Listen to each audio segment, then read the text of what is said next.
الخلائق اجمعین فاطر السماوات والارضین والصلاة والسلام علی اشرف الاولین والآخرین خاتم النبیین شفیع المذنبین ابی القاسم محمد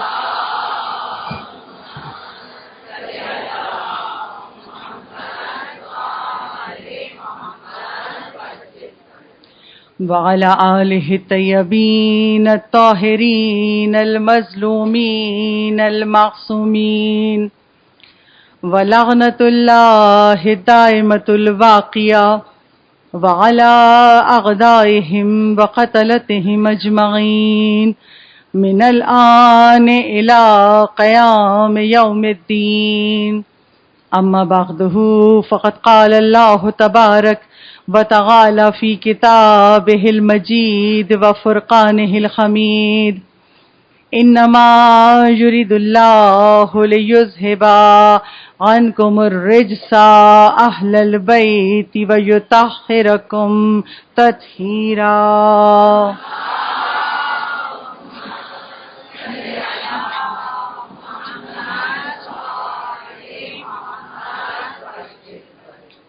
تمام تر تعریفیں اور تمام حمد و ثنا اس پروردگار عالم کے لیے ہے جو عالمین کا بنانے والا، خلق کرنے والا اور عالمین کو پالنے والا ہے.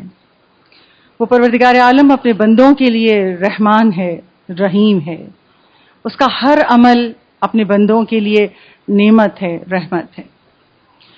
کربلا جینا سکھاتی ہے، اس عنوان کے تحت آج 5ویں مجلس آپ لوگوں کی سماعت کی نظر ہے اور شہزادی کی بارگاہ میں یہ خدمت، چھوٹی سی خدمت پیش.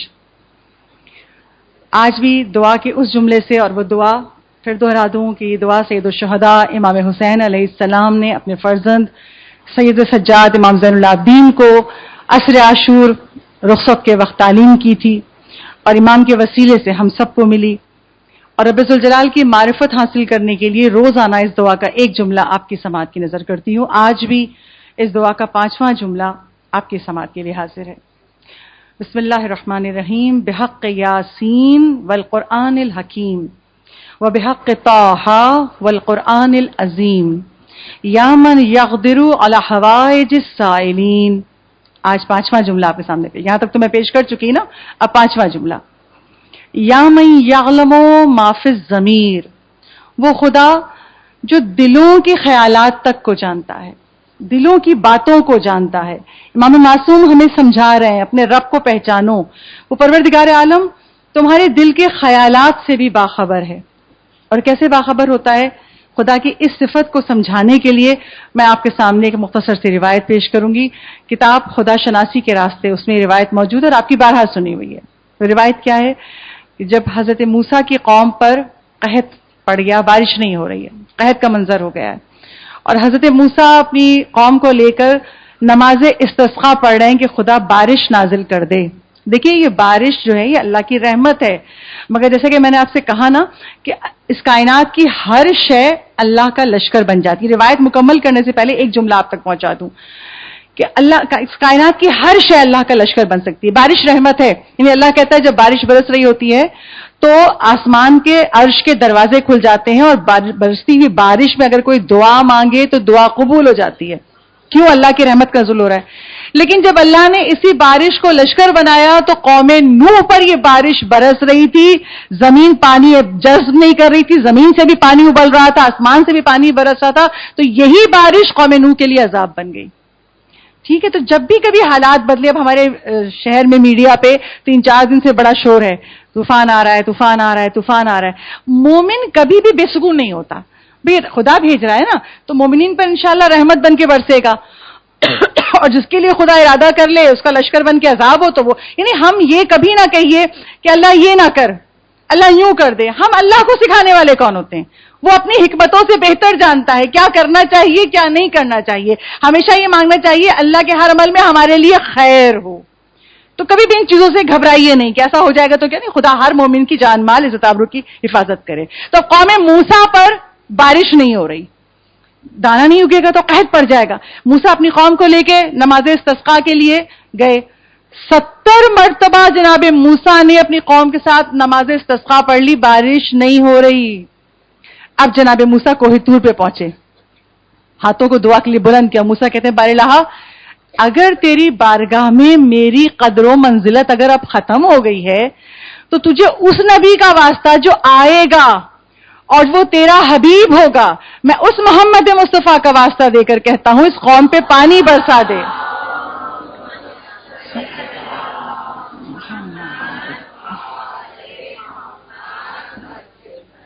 جیسے ہی جناب موسیٰ نے یہ کہا کہ اس نبی کا واسطہ, اس کے صدقے میں جو آنے والا بھی دنیا میں آیا نہیں ہے مگر تیرا حبیب ہوگا, اس کے صدقے میں بارش برسا دے, تو پروردگار عالم نے جواب دیا, کیونکہ موسیٰ کلیم اللہ ہے نا, اللہ کلام کرتا تھا. کہ موسیٰ ایسا نہیں ہے کہ تمہاری قدر و منزلت میری نگاہ میں ختم ہو گئی, نہیں ایسا نہیں ہے, تمہاری قدر و منزلت میری بارگاہ میں ہے اور رہے گی. وجہ یہ ہے کہ تمہاری قوم میں ایک شخص ایسا ہے, اتنا گناہگار ہے کہ اس کے گناہوں کی وجہ سے زمین پر رحمت نہیں برس رہی ہے. اس شخص کو اپنی قوم سے ہٹا دو, نکال دو, تم دعا کرو بارش برس جائے گی. جیسے جناب موسیٰ کو یہ پیغام ملا, کوہ طور سے نیچے آئے, اپنی قوم کو جمع کیا اور جمع کر کے کہا کہ وہ شخص جو گناہگار ہے وہ جانتا ہے اسی کی وجہ سے بارش نہیں برس رہی. ہم نہیں جانتے وہ کون ہے, خدا نے نام نہیں بتایا ہے, مگر ایک شخص ہے جس کی وجہ سے خدا کہہ رہا ہے تم نماز استسقاء پڑھ رہے ہو, بارش نہیں ہو رہی ہے. تو اس شخص سے میں یہ کہہ رہا ہوں بحیثیت نبی کہ وہ یہاں سے چلا جائے تاکہ قوم سیراب ہو جائے. اب جو شخص تھا اس قوم میں اسے تو پتا تھا کہ میں گنہگار ہوں, تو اب میری ہی وجہ سے بارش نہیں برس رہی. کوئی نہیں جانتا, اللہ نے نبی کو بھی اس کا نام نہیں بتایا, مگر وہ تو جانتا تھا. اب اس نے سوچا اگر سب کے سامنے یہاں سے نکلوں گا تو بے آبرو ہو جاؤں گا, بے عزت ہو جاؤں گا, شاید پوری قوم مجھے ملامت کرے گی, میرا جو گناہ ہے سب کے سامنے آ جائے گا. اس نے اپنے دل میں خدا کو پکارا, زبان سے نہیں, زبان نہیں لا رہا, ابھی دنیا سب سامنے لوگ کھڑے ہیں, ان لوگ دل سے. اب پہچانیے اس دعا میں جملہ نہیں, یا من یعلم ما فی الضمیر, وہ جو دلوں کی باتوں کو جانتا ہے. اب اس نے دل میں پکارا, بار الہ آج میری عزت رکھ لے, میں صدقے دل سے توبہ کرتا ہوں, آئندہ گناہ نہیں کروں گا, آج میری عزت رکھ لے, آج میں بے آبرو ہو جاؤں گا, اگر میں نکل کے گیا تو پوری دنیا پہچان جائے گی کہ میری ہی وجہ سے بارش نہیں ہو رہی تھی. ابھی یہ دل میں گڑ گڑا رہا تھا, بادل آئے اور بارش برسنے لگی. اب جب بارش برسی موسیٰ حیران ہے, خدا کی بارگاہ میں کلام کیا, بار الہ ابھی تک تو میری قوم سے کوئی شخص نکلا ہی نہیں, تو یہ بارش برس کیسے گئی؟ تو پروردگار عالم نے کہا جس کی وجہ سے نہیں برس رہی تھی اب اسی کی وجہ سے برس رہی ہے, اس لیے کہ اس نے دل سے مجھے پکارا, اس نے دل سے مجھ سے متوسل ہوا, میں نے اس کے گناہوں کو بخش دیا اور بارش برس. کہا بار الہ اب تو نام بتا دے. تو خدا نے کہا جب گناہگار تھا, جب میں نے نہ بتایا تو اب بتا کے اس کے راز کو فاش کر دوں. موسیٰ بس اتنا کافی ہے کہ اس نے دل سے پکارا تھا, سچی توبہ تھی, میں نے قبول کر کے ابر رحمت کو برسا دیا. صلوات پڑھی بابا سے.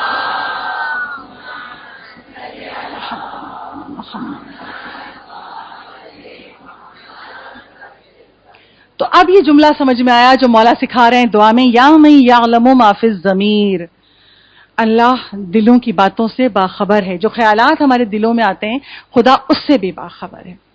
اور جس طرح پروردگار عالم ہمارے دلوں کے حالات سے, دلوں کی باتوں سے باخبر ہوتا ہے, پروردگار عالم نے اپنی حجتوں کو اپنی صفات کا مظہر بنایا. یعنی جو خوبیاں پروردگار عالم میں خدا کل ہے, تو جب 14 معصومین کو زمین پر بھیجا تو ان کو اپنی صفات کا جز بنا کر مظہر بنا کے بھیجا. اسی لیے ہم کہتے ہیں کہ ائمہ معصومین مظہر کبریا ہیں. یعنی جیسے خدا دلوں کا حال جانتا ہے, ائمہ معصومین بھی مومنوں کے, لوگوں کے دلوں کا حال جانتے تھے. کیوں؟ یہ صفت انہیں خدا نے دی تھی. تم میرے نمائندے ہو نا, تو پتا کیسے چلے کہ میرے نمائندے ہو؟ تو جو صفت میری ہے, میں کل ہوں, میں اس کا جز تمہیں بنا کے بھیج رہا ہوں تاکہ دنیا تم سے مجھے پہچانے. اچھا, ائمہ معصومین بھی دلوں کے حال سے باخبر ہیں, اور میں اس عشرہ اول میں آپ کے سامنے یہی پیش کر رہی ہوں. جب بھی ہم مجالس میں مولا کا تذکرہ سنتے ہیں, ائمہ معصومین کا تذکرہ سنتے ہیں, واقعی دل سے نعرے نکلتے ہیں, سلواتیں نکلتی ہیں, مگر اس وقت کبھی کبھی ہمارے ذہنوں میں آ جاتا ہے ہاں مولا ہے, مولا کا مقام تو بلند ہے. نہیں, مولا کا مقام بیان اس لیے ہوتا ہے, اس لیے خدا اس مجلسوں کو قائم رکھے ہوئے, اس لیے خدا آل محمد کے ذکر کو قائم رکھے ہوئے کہ ان سے سیکھو, ان سے متمسک ہو جاؤ. کیونکہ اگر ان کے کردار کی پیروی کرو گے, ان سے متمسک ہو جاؤ گے, تو میں تمہارے لیے بھی قانون قدرت بدل دوں گا جیسے ان کے لیے بدلتا ہوں. اور کیسے بدلتا ہے؟ آج تذکرہ میں کروں گی چوتھے امام حضرت امام بن زین العابدین علیہ الصلوۃ والسلام.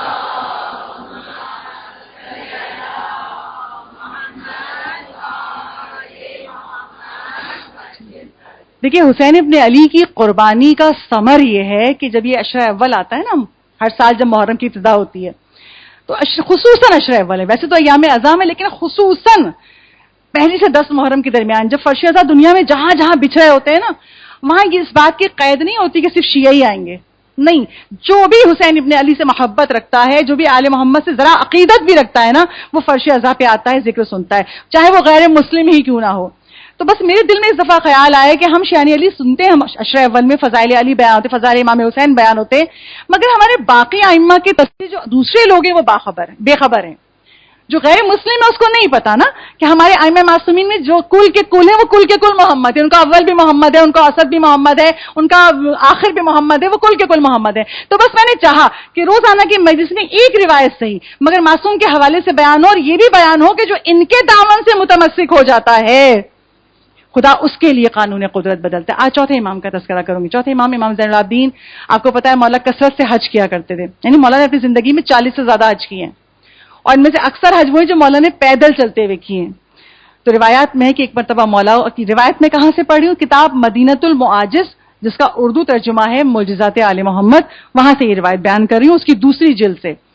مولا حج کے لیے گئے اور اس سال حج پر حاکم مدینہ عبد الملک بن مروان بھی حج پر موجود تھا۔ اچھا، یہ وہ شخص ہے اس کے دل میں بغض علی ہے۔ اب وہ حج کے دوران دیکھ رہے جب چوتھے امام جاتے ہیں حجر اسود کو بوسہ دینے تو مجمع خود چھٹ جاتا ہے، جب چوتھے امام طواف کر رہے ہوتے ہیں تو راستہ خود لوگ بنا رہے ہوتے ہیں، تو ابھی کہہ رہے ہیں کہ ان کے لیے تو لوگ ہٹ ہٹ کے راستہ دے رہے ہیں، ان کا احترام کر رہے ہیں، مجھے کوئی پوچھتا ہی نہیں ہے۔ اب جس کے دل میں بغض علی وہ دنیا میں چاہتا ہے نا سب کچھ دنیا میں مل جائے، عزت دینے والا تو خدا ہے۔ خدا نے قرآن میں کہا ہے وَتُعِزُّ مَن تَشَاءُ وَتُذِلُّ مَن تَشَاءُ، عزت دنیا میں جب تقسیم انشاءاللہ کل یا پرسوں کی مجلس تذکرہ آئے گا، کیونکہ امام حسین نے ایک سبق یہ بھی سکھایا ہے کہ ذلت کیا اور عزت کیا، بیان کروں گی آگے کی مجالس میں۔ تو اب جو خدا کی توحید کو صحیح سے نہ مانے، جو آل محمد کی عظمت کو نہ مانے، وہ چاہتا ہے سب کچھ دنیا سے ملتا ہے۔ اب یہ پریشان ہے، چوتھے امام حج کر رہے ہیں مگر سارا جو مجمع ہے حاجیوں کا ان کو عزت دے رہا ہے، ان کے آگے آگے چل رہا ہے، ان کو راستہ دے رہا ہے۔ جب حج مکمل ہو گیا، اب دل میں بغض تو ہے نا، بس ایک مرتبہ مکے ہی کی گلی میں ایک مقام سے چوتھے امام گزر رہے تھے، وہ اسی گلی سے وہ گزرنے لگا، دیکھا اچھا ہی سید سجاد جا رہے ہیں، قریب آیا اور آ کے عجیب جملہ کہا سید سجاد آپ میرے دربار میں کیوں نہیں آتے؟ آپ میرے دربار میں کیوں نہیں آتے؟ میں یزید نہیں ہوں۔ یعنی اپنی دانش میں وہ یہ سمجھ رہا تھا کہ یزید کے اتنے ظلم کے بعد شاید نعوذ باللہ آل محمد ڈر جائیں گے اور خوفزدہ ہو جائیں گے، اور آج رہتی دنیا تک لوگ دیکھ رہے آل محمد تو کجا، آل محمد کے قدموں کی خاک نہیں، مولا کے چاہنے والے، مولا کے عاشق آج بھی کسی سے نہیں ڈرتے، کسی سے نہیں ڈرتے، یہ اعجاز ہے امام حسین کا۔ مگر وہ سمجھ یہ تھا کہ شاید یزید نے اتنے ظلم کیے کربلا میں، شاید کیونکہ چوتھے امام کربلا میں موجود تھے، کہا دیکھیں آپ میرے دربار میں کیوں نہیں آتے؟ میں یزید نہیں ہوں۔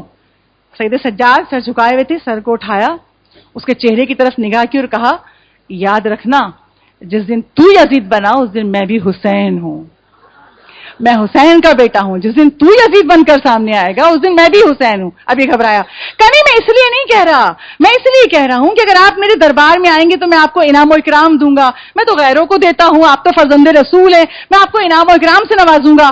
جیسے ہی اس نے یہ کہا، اس روایت میں لکھا یہ ہے کہ امام زمین پر بیٹھ گئے، زمین پر بیٹھ کے مولا نے اپنی ابا کو پھیلایا اور پھیلا کے عرش کی طرف نگاہ کی، بارے لہا جو قدر و منزلت ہماری تیری بارگاہ میں ہے ذرا اس کو بھی دکھا دے۔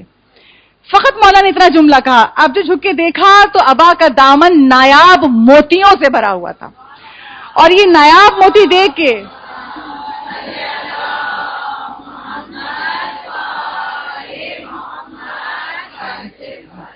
چوتھے امام کہتے ہیں جن کی خدا کی بارگاہ میں یہ قدر و منزلت ہو، ہم نے فقط ابھی کہا تھا، مانگا نہیں تھا، خدا نے اتنا دے تو مجھے تیرے دربار میں آنے کی کیا ضرورت ہے؟ یہ کہہ کے کہا بارے ان موتیوں کو اٹھا لے، مجھے نہیں چاہیے، ہم دولت دنیا نہیں چاہتے۔ تو بتایا امام نے امام کی قدر و منزلت کیا ہے، وہ اشارہ کریں تو مٹی سونا بن جائے، اور دنیا یہ سمجھتی ہے کہ بس ہم نے کربلا میں ڈرا دیا تو آل محمد ڈر جائیں گے۔ عظمت چہردہ معصومین ہے، یہ عظمت سید سجاد ہے جو میں نے آپ کے سامنے بیان کی۔ اچھا، مولا کا تو مرتبہ ہی بلند، لیکن جو مولا کے دامن سے منسلک ہو جائے خدا اس کے بھی مقدر کو بدل دیتا ہے، خدا اس کے لیے بھی قانون قدرت کو بدل دیتا ہے۔ کیسے بدل دیتا ہے؟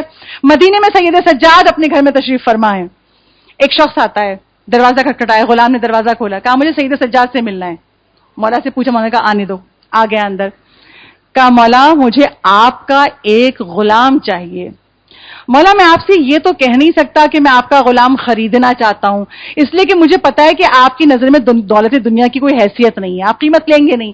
تو مولا اس لیے یہ گزارش لے کر آیا ہوں کہ اپنا ایک غلام مجھے ہدیہ کر دیجئے، تحفے میں دے دیجئے. اب در آل محمد پہ کوئی آ کے مانگے مولا خالی ہاتھ تو لوٹاتے نہیں ہیں. اب جیسے اس نے یہ کہا مجھے آپ اپنا ایک غلام ہدیہ کر دیجیے، مولا نے حکم دیا جتنے غلام میرے گھر میں ہیں خدمت پہ معمور وہ سب یہاں آ جائیں. سب کھڑے ہو گئے. مولا نے کہا تجھے کون سا غلام چاہیے؟ کہا مولا وہ غلام جو مجھے چاہیے وہ ان میں نہیں ہے. کہا ان میں نہیں ہے؟ کون سا غلام؟ پھر مولا نے کہا اچھا جو استبل کی گھوڑوں کے استبل کی صفائی کرتا ہے وہ اس میں نہیں ہے، جاؤ اس کو بھی بلا کے لاؤ. وہ بھی آ گیا. جیسے ہی بلا کے اس کو کھڑا کیا تو اس شخص نے کہا مولا یہ والا غلام چاہیے. عزیزانو بہت غور سے سنیے گا اور پہچانیے گا. آج شب جمعہ ہے نا، آج ہم پڑھتے ہیں نماز امام زمانہ پکارتے ہیں، مگر سوچیے کیا ہمارے قلب میں وہ محبت ہے اپنے وقت کے امام کی جیسی ہونی چاہیے. اب جیسے ہی وہ غلام آ گیا اس شخص نے کہا مولا مجھے یہ والا غلام چاہیے. مولا نے کہا یہ والا کیوں چاہیے؟ کہا مولا مدینے میں بارش نہیں ہو رہی تھی، لوگ نماز استسقا پڑھ رہے تھے کہ بارش ہو جائے. جب نماز استسقا پڑھ رہے تھے اور گڑگڑا رہے تھے مگر بارش ہو نہیں رہی تھی تو میں نے دیکھا آپ کے گھر سے یہ غلام نکلا اور نکل کے اسی مقام پہ جہاں لوگ نماز استسقا پڑھ رہے تھے بارش کے لیے، وہیں پر ایک الگ تھوڑا ہٹ کے اس جگہ سے گیا، مصلی بچھایا، 2 رکعت نماز پڑھی آپ کے اس غلام نے، اور اس غلام نے سر کو سجدے میں رکھ کے کہا بار الہا میں تیرے ولی تیری حجت کا غلام ہوں، جن کا میں غلام ہوں ان کا ہی واسطہ دیتا ہوں. پاک پروردگار سید سجاد کے صدقے میں، فرزند رسول کے صدقے میں تو اس شہر پہ ابر رحمت برسا دے. وہ شخص کہتا ہے ابھی اس غلام نے، مولا آپ کے اس غلام نے سجدے سے سر نہیں اٹھایا تھا کہ بادل آیا اور بارش شروع ہو گئی. ابھی اس کا سر نہیں اٹھا تھا سجدے سے کہ اس کی دعا کی برکت سے بادل آیا اور بارش شروع. تو مولا بس مجھے یہ والا غلام چاہیے کیونکہ یہ خدا کی بارگاہ میں اتنا مقرب ہے کہ یہ دعا کرے تو خدا ابر رحمت برسا دے. عزیزارو سنو، چوتھے امام نے کہا میں دے دیتا ہوں، مجھے دینے میں اعتراض نہیں ہے، مگر یہ میرے بغیر جی نہیں سکے گا. اللہ اکبر. دیکھیے ایک محبت تو ہے جو ہم اور آپ کہتے ہیں ہم مولا سے محبت کرتے ہیں، ہم مولا سے محبت کرتے ہیں. بات تو جب یہ ہے دلیل و جواب وہاں سے آئے، ہاں یہ ہمارا ہے، یہ ہمارے بغیر نہیں رہ سکتا.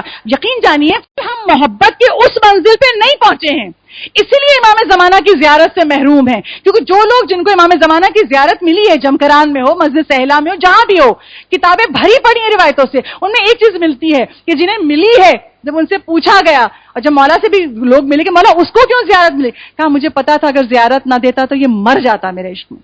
شاید ہم ابھی محبت و عشق کی اس منزل پہ نہیں پہنچے. مولا نے کہا اس کو نہ لے، یہ جائے گا مجھ سے جدا ہوگا، یہ مر جائے گا. یعنی مولا مجھے تو یہی والا غلام چاہیے اور آپ دیتے ہیں، عطا کرتے ہیں، مجھے بس یہ غلام چاہیے. اب وہ غلام رو رہا ہے مولا مجھے خود سے جدا نہیں کیجیے گا، مولا میں جانا نہیں چاہتا. مولا کہا دیکھ ہم آل محمد ہیں، ہمارے در پہ آ کے کوئی مانگے ہم منع نہیں کرتے. ایسا کر کچھ دن کے لیے چلا جا، یہ مومن خوش ہو جائے گا پھر میں تجھے بلا لوں گا، کچھ دن کے لیے چلا جا. وہ راضی ہوا. اب جیسے ہی وہ جانا چاہتا ہے تاریخ یہ کہتی ہے اس نے مولا کے گھر سے باہر قدم نکالا، گرا اور مر گیا. وہ جو مولا کہہ رہے تھے نا کہ میرے بغیر رہ نہیں سکتا، جی نہیں سکے گا، اور شخص سے کہا جاب اس کی نماز جنازہ میں شریک ہوئی، مجھے پتا تھا یہ میرے بغیر رہ نہیں سکتا، یہ ایمان پر تھا، یہ وہاں بھی ہمارے ساتھ ہوگا. صلوات پڑھی باواز بلند.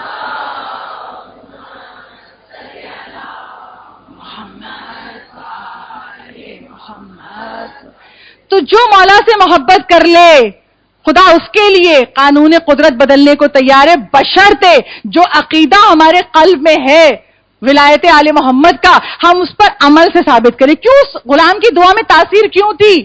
تھا تو وہ استبل صاف کرنے والا مولا کا ملازم، مگر مولا کے در سے اس نے کردار کی پیروی سیکھ لی تھی. وہ مولا کی اطاعت کرتا تھا عمل سے، جھوٹ نہیں بولتا ہوگا، غیبت نہیں کرتا ہوگا، نمازیں نہیں قضا، ہر وہ واجب جس پر خدا نے حکم دیا ہے معصومین نے عمل کر کے بتایا اس پر عمل کرتا تھا. اور دیکھیے ہمارے لیے ہم کہتے ہیں بڑا مشکل ہے آج کے دور میں ہم کیسے غیبت نہ کریں، بڑا مشکل ہے، جھوٹ نکل جاتا ہے. یاد رکھیے آل محمد کے ماننے والوں کے لیے کوئی چیز مشکل نہیں ہوا کرتی. کیوں نہیں ہوا کرتی؟ دنیا ہدایت کا راستہ ڈھونڈ رہی ہے. ہاں یہ بھی صحیح ہے، ہاں وہ بھی صحیح ہے، یہ بھی ہمیں ہدایت کا راستہ ڈھونڈنا نہیں ہے، خدا نے ہمیں ہدایت پر پیدا کیا ہے، ہم آل محمد کے ماننے والے، ہمارا کام فقط کیا ہے؟ مولا کی پیروی کر لو، جو کچھ انہوں نے کہا ہے اس پر عمل کر لو، جو کچھ انہوں نے کیا ہے اس کی پیروی کر لو۔ کیا مشکل ہے؟ کیا مشکل ہے؟ سختی ہو، خوشی ہو، غم ہو، ہر چیز میں کیسے خدا کی اطاعت کرنی وہ عمل کر کے دکھا گئے۔ تو بس عزیزاداروں، یہی سبق کربلا میں امام حسین سکھا رہے ہیں، اور یہی میری عشرے کا عنوان ہے، کربلا جینا سکھاتی ہے۔ مقتل ہے کربلا، مگر مولا نے وہ پیغامات دیے اپنے چاہنے والے شیعوں کو، ایسے جیو گے تو ہمارے ہو، اس دنیا میں بھی اس دنیا میں بھی۔ یہاں تک کہ میں آپ کو ایک حدیث سناؤں، پانچویں امام حضرت امام محمد باقر علیہ الصلوۃ والسلام،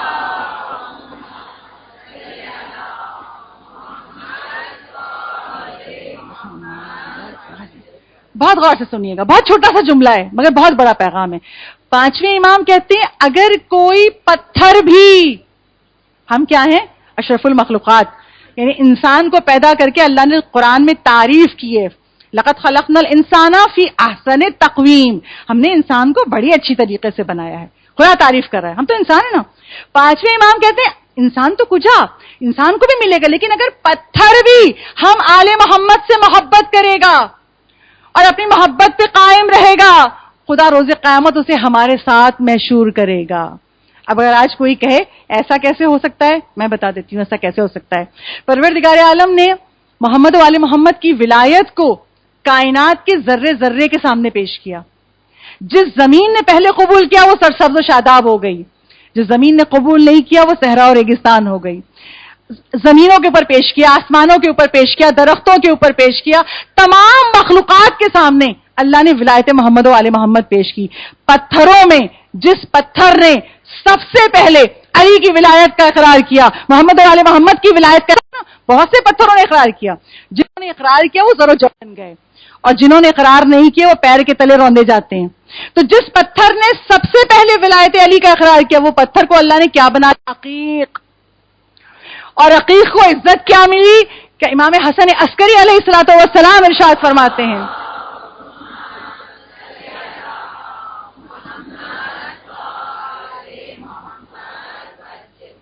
امام حسن عسکری جو مومن کی 5 علامتیں بتائیں کہ مومن جو ہے واجب اور نافلہ نماز روز پڑھتا ہے اور بسم اللہ سے کہتا ہے اور قنوت پڑھتا ہے اور زیادہ 40 پڑھتا ہے، علامت بتائی کہ مومن کے سیدھے ہاتھ میں عقیق کی انگوٹھی ہوتی ہے۔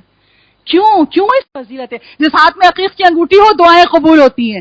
اس پتھر کو مومن کی علامت بنا دیا، آج ساری دنیا شیعوں کو پہچانتی، ہاتھ میں عقیق ہے، ہاں یہ شیعہ ہوگا، عورتوں کے ہاتھ میں عقیق ہے، ہاں یہ شیعہ ہوگا، پہچان ہے ہماری۔ کیوں امام کہہ رہے ہیں اس پتھر کو کیوں ملی یہ عظمت؟ اس لیے کہ اس نے ولایت آل محمد کا اقرار سب سے پہلے کیا تھا، اور صرف دنیا ہی میں اس کو عزت نہیں ملی، جب کوئی مر جاتا ہے، جب آل محمد کا چاہنے والا کوئی مر جاتا ہے تو مستحبات میں سے ہے کہ جب غسل و کفن دو، جب کفن پہنا لو تو اس کے منہ میں عقیق کا پتھر رکھ دو، اور زیادہ بہتر ہے وہ پتھر عقیق کا رکھیے جس پہ 14 معصومین کے نام لکھے ہوں۔ کیوں؟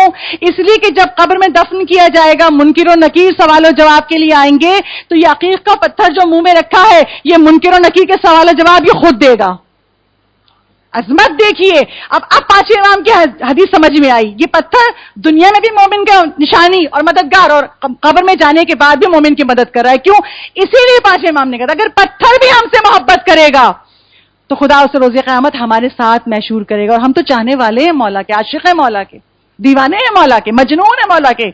تو کربلا سے حسین نے پیغام دیا، کربلا تمہیں جینا سکھا دے گی، کربلا میں اپنے مولا کے کلام کو سمجھو۔ اور اس عشرے میں آپ کے سامنے مولا حسین کے کلام کو پیش کروں، آج بھی 2 منظر پیش کروں گی، ایک پیغام آپ کے سامنے پیش کروں گی روایتوں حدیثوں سے، اور پھر میں مصائب کی منزل پہ آ جاؤں گی۔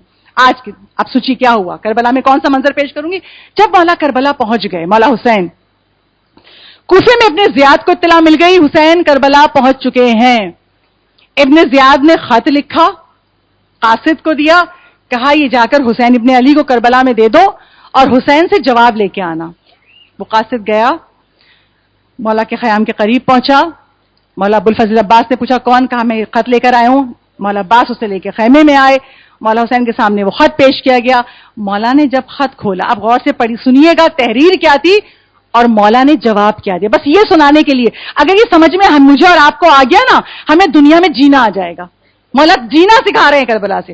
جب مولا حسین نے خط کھولا، اس میں لکھا کیا تھا؟ ایک میں سب سے مخاطب ہوں، بہت غور سے سنیے گا اور سوچئے کہ جب انسان آل محمد کو نہ مانے، گناہ کرتا رہے تو معاشرہ کہاں پہنچ جاتا ہے۔ خط میں لکھا تھا، میں ابن زیاد، میرے امیر المومنین یزید نے مجھے حکم دیا ہے کہ اس وقت تک پیٹ بھر کے کھانا نہیں کھانا، چین سے نہیں سونا جب تک کہ حسین کی بیعت نہ لے لو یا انہیں قتل نہ کر دو۔ بس اتنا لکھا تھا۔ آپ نے سوچا جملہ کیا ہے؟ امیر المومنین یزید۔ لوگ کہتے ہیں نا امام حسین صبر کر لیتے، مدینے میں رہتے، حالات بدل جاتے، پھر امام آ جاتے لشکر لے کے، سب کو قربان کر دیا، کیا ملا؟ سنیے کیوں یہ حسین نکلے ننے ننے بچوں کو لے کے مدینے سے۔ یزید مسند پہ بیٹھ کے خود کو خلیفۃ المسلمین کہتا تھا، خود کو جانشین رسول کہتا تھا، اور لوگوں سے امیر المومنین کہلاتا تھا۔ یہ امیر المومنین لقب فقط مولا علی کا ہے، اس لیے کہ روایات میں ملتا ہے صادق آل محمد امام جعفر صادق علیہ الصلوۃ والسلام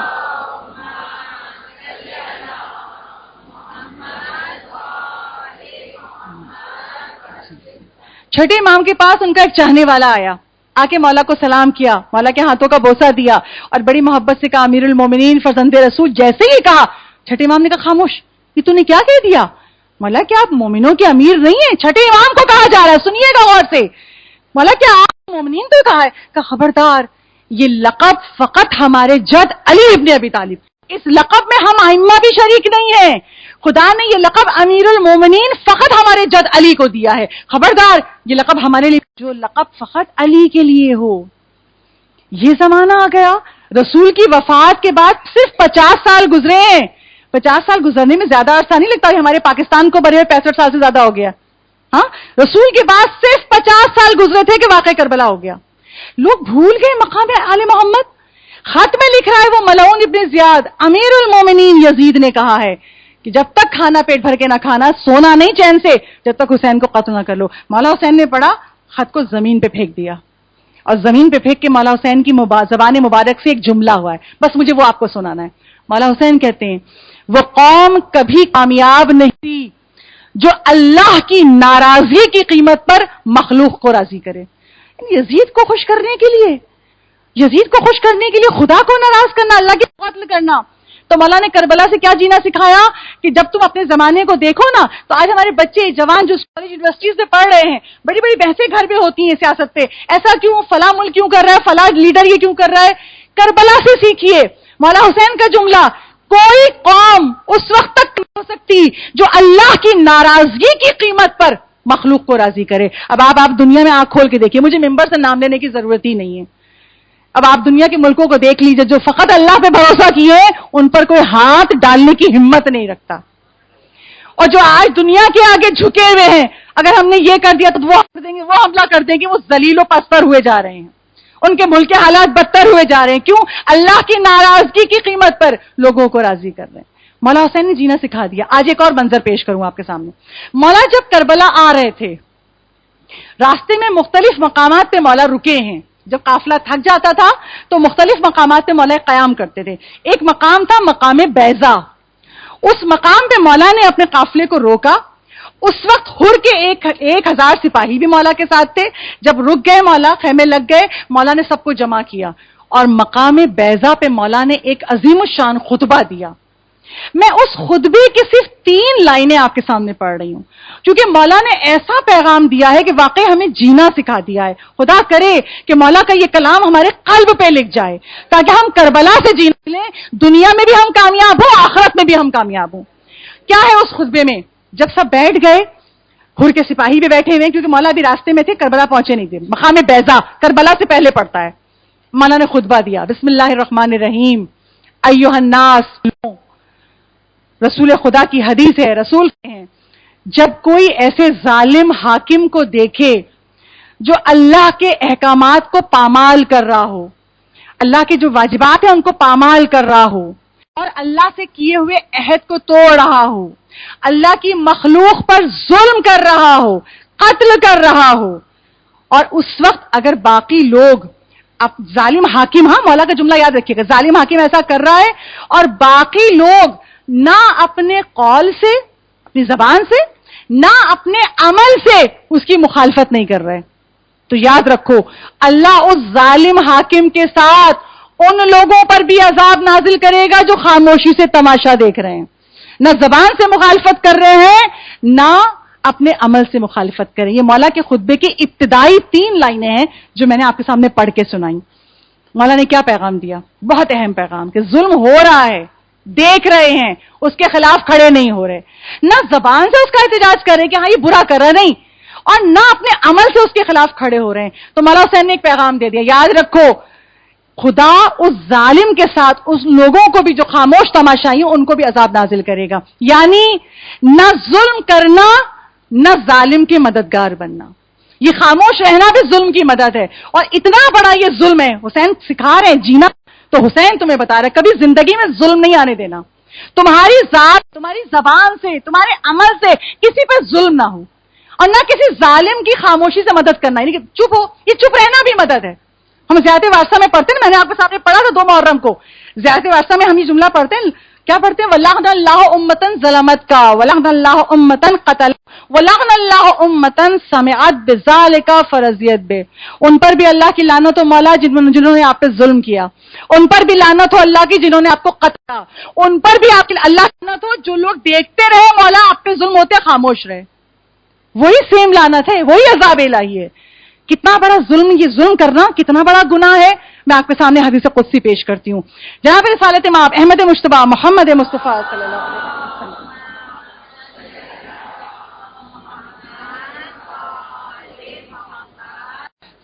وسلم، جناب رسالت مآب کہتے ہیں حدیث قدسی ہے کہ رب ذوالجلال ارشاد فرماتا ہے. آپ لوگ پڑھنا چاہیں کتاب میزان الحکمہ کی 5ویں جلد سے میں یہ روایت پڑھ رہی ہوں، یہ حدیث پڑھ رہی ہوں. حدیث قدسی ہے، پروردگار عالم اپنے عزت و جلال کی قسم کھا کے کہتا ہے میں ضرور دنیا اور آخرت میں بدلہ لوں گا ظالم سے، اور اس سے بھی جو مظلوم کو دیکھتا رہے اور اس کی مدد نہ کرے. اللہ کہہ رہا ہے، عزت و جلال کی قسم کھا کے کہہ رہا ہے میں ضرور بدلہ لوں گا دنیا میں بھی آخرت میں بھی. اچھا کیسے بدلہ لے گا؟ پہلے تو سب سے بڑی بات یہ کہ جب ہم مجالس میں سنتے ہیں نا تذکرہ ظلم ہے، مولا پہ ظلم ہوا تھا، دیکھو ظلم کے مددگار نہ بننا، ظلم نہ کرنا، ہم سب کے ذہنوں میں تمام خواتین سے مخاطب، تمام مومنات سے مخاطب ہوں، ہم سب کے ذہنوں میں جو ایک پکچر بنی ہوئی ہے نا ظالم کی، ہم کہتے ہیں نمرود ظالم، شداد ظالم، فرعون ظالم، صدام ظالم، یزید ظالم. بے شک ظالم ہے یہ تو ظالموں کے بہت بڑے بڑے کردار ہیں. لیکن ظلم کی ڈیفینیشن کیا ہے؟ ظلم کی تعریف، ظلم کہتے کس کو ہے؟ ذرا یہ تو سنیے معصوم سے، ظلم کہتے کس کو ہے؟ دیکھیے اگر میں اس وقت کہوں کہ دن ہے نا، تو اس کا مطلب کیا ہے؟ رات نہیں ہے. روشنی ہے تو اس کا مطلب یہ اندھیرا نہیں ہے. ہر چیز کو اس کے اپوزٹ سے، اس کے متضاد سے پہچانتے ہیں. میں کہہ رہی ہوں اس وقت تو دن ہے، تو اس کا مطلب کیا ہے؟ ہاں رات نہیں ہے. ظلم کا متضاد، ظلم کی ضد کیا ہے؟ ظلم کی ضد ہے عدل، انصاف. یعنی اگر کوئی انسان کسی چیز کو اس کے مقام پہ نہ رکھے، مثلا جوتی کا مقام ہے پیر، پاؤں میں جوتیاں پہنتے ہیں، ٹوپی کا مقام ہے سر، اگر کوئی ٹوپی کو پیر میں رکھ لے، جوتیوں کو سر پہ رکھ لے تو کیا ہوگا؟ ظلم. کیونکہ جو چیز جس مقام کے لیے تھی اس مقام پہ نہیں رکھا. یہ ہے تعریف ظلم کی کہ جو چیز جس مقام کے لیے ہو اس مقام پہ نہ رکھو، اس کا حق ادا نہیں کیا تو یہ ظلم ہے. یعنی جہاں جہاں حق پامال ہوگا وہاں وہاں ظلم ہوگا. بہت غور سے سنیے گا، میں آپ کو ایک مرکز سے مثال دے کے سمجھاتی ہوں کیا مطلب. جہاں جہاں حق پامال ہوگا وہاں وہاں ظلم ہوگا. مثلاً اللہ نے ہم سب پر لوگوں کے حق رکھے ہیں. ہم پر خدا کا حق ہے، ہم پر رسول کا حق ہے، ہم پر چہارہ معصومین کا حق ہے، ہم پر ماں باپ کا حق ہے، اولاد کا حق ہے، پڑوسی کا حق ہے، استاد کا حق ہے، ہمارے جسم کے اعضاء کا حق ہے. چوتھے امام نے جو حقوق بیان کیے ایک انسان پر وہ 50. مولا کی کتاب تھی آئینۃ الحقوق، اس کا ترجمہ ہو گیا رسالۃ الحقوق، اس کا اردو میں ترجمہ ہوا ہے آئینہ حقوق. اردو میں مل رہی ہے، ساری سوچ بازار میں مل جائے گی.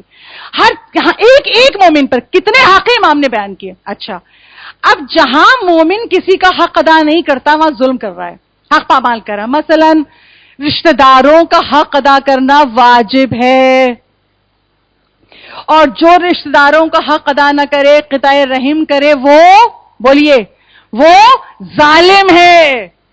جہاں حق پامال ہوگا وہاں انسان ظلم کرتا ہے. تو یہ ظلم یہ نہ سمجھیے کہ جب آپ مجالس میں سنتے ہیں میں اور آپ تو ہم کہ بھائی ہم تو ظالم نہیں ہیں. مولا نے کہا ہے کربلا میں کہ دیکھو ظلم کا ساتھ مت دینا, ٹھیک ہے, ظالم نہ بننا. اور ہم تو اس امام کو پکار رہے ہیں ظہور کے لیے کہ جس کے لیے کہا کیا جاتا ہے, رسول خدا کیا کہہ گئے, جب دنیا ظلم سے بھر جائے گی وہ امام وقت آئیں گے حضرت حجت اور دنیا کو عدل و انصاف سے بھریں گے. ہم پکار رہے ہیں اس مولا کو جو مظلوموں کا حق دلوائے گا, جو مظلوموں کا مددگار ہوگا. اور ہم اجل کہہ کے دعائیں ندبہ پڑھ رہے ہیں, زیات آل یاسین پڑھ رہے ہیں, لیکن اگر ہم گھر میں خود ظلم رہے ہیں تو ایک ظالم امام زمانہ کا مددگار نہیں ہو سکتا. میں بس 2 مثالیں دوں گی تاکہ آپ پہ بات واضح. جیسے ایک صلہ الرحم, اگر کوئی رشتہ دار کا حق ادا نہیں, ہم ذرا سا کسی سے ناراض ہوتے ہیں, بھائی بھائی چھوٹ جاتے ہیں, بہن بھائی سگے چھوٹ جاتے ہیں. انہوں نے ہم کو اپنی بیٹی کی شادی میں نہیں بلایا تھا, ہم بھی نہیں جائیں گے, ہم بھی نہیں بلائیں گے اپنے بچے کی شادی میں. فلاں مر گیا تھا, انہوں نے ہمیں اطلاع نہیں دی, ہم تو کسی سے سن کر گئے تھے جنازے میں. ہم مر جائیں تو خبردار بچوں کو وصیتیں کر جاتی ہیں مومنات. یہ میں اور آپ دیکھتے ہیں, خبردار ہمارے مرنے پہ سگا بھائی ہے, سگے بھتیجے ہیں, ناراض ہو گئے, خبردار ہمارے مرنے کے بعد بھی ان کو نہ بلانا. یہ کیا ہے, یہ کیا ہے؟ قطع رحم ہے, ظلم ہے. اور خدا نے کیا کہا, میں ظالم سے دنیا و آخرت میں بدلہ لوں گا. دنیا میں بھی اللہ بدلہ لے گا, آخرت میں بھی. کیسے لیتا ہے بدلہ؟ امام معصوم کی حدیث ہے, چھٹے امام صادق آل محمد امام جعفر صادق علیہ السلام.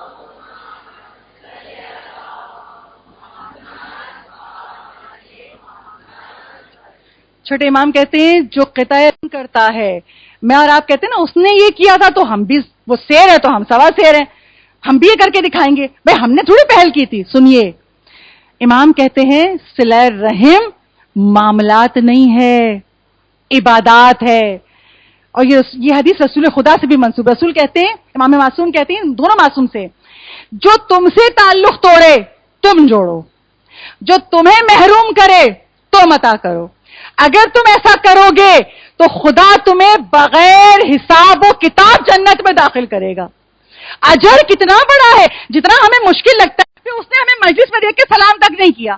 ارے آپ فرش عزا پہ مولا کے لیے آئے, کسی کے سلام کے لیے آئے؟ نہیں کیا آپ بڑھ کے کر لے. اکثر لوگ پوچھتے ہیں, مومنات ہم ذاکرین سے پوچھتے ہیں, بھائی ہم کیا کریں, وہ تو ہمیں لفٹ ہی نہیں کراتی ہیں, وہ تو ہماری غیبتیں کرتی ہیں, تو ہم ان سے کیسے تعلق بحال کریں؟ فلاں سے ہماری برائی کی, تو دیکھیے اس کے لیے کوئی بڑے پاپڑ نہیں بیلنے پڑتے. وہ آپ کو کہیں نظر آ جائیں, آپ بڑھ کے سلام کر لیجئے, یہ بھی صلہ رحیم ہے. آپ سن رہے ہیں بیمار ہے, آپ عیادت کو چلی جائیے, یہ صلہ رحیم ہے. کم از کم فون پہ خیریت پوچھ لیجئے, یہ بھی صلہ رحیم ہے. کیوں؟ رسول کہتے ہیں تعلق نہیں توڑنا, تعلق نہیں توڑنا, اس لیے کہ یہ عبادت ہے.